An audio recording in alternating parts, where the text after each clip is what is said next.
আজ যে বইটা নিয়ে আমি কথা বলবো, সেই বইটা আমার কাছে ভীষণ স্পেশাল। বইটার নাম 'ছায়া'। শ্রদ্ধেয় শান্তি পালের লেখা এই বইটাতে রয়েছে অনেকগুলো কবিতা। কবিতাগুলো কিন্তু ভারী সুন্দর। বইটা যে কতটা পুরনো সেটা বইয়ের পৃষ্ঠাটা দেখেই আপনারা বুঝতে পারছেন। একদম লাল হয়ে গেছে পৃষ্ঠাগুলো। আর বাঁধাইয়ের অবস্থাও খুব একটা ভালো নয়। এইখানে কবিতার সূচিপত্রটা রয়েছে। বেশ অনেকগুলোই কবিতা রয়েছে বইটাতে। আর কবিতাগুলো পড়তেও কিন্তু মন্দ লাগছে না। বইটা অনেক পুরনো। জানি না আর কার কার কাছে এই বইটা রয়েছে। এই বইটা প্রকাশকাল দেখুন ১৩৪২ সাল।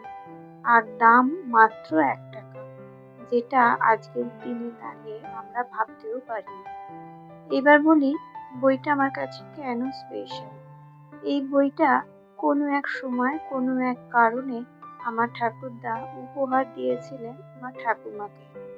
কারণটা কি সেটা কিন্তু এখানে কোথাও আমি খুঁজে পাইনি। এত পুরনো একটা বই, যখন আমার বাবারও জন্ম হয়নি, তাই বইটা আমার কাছে ভীষণ স্পেশাল।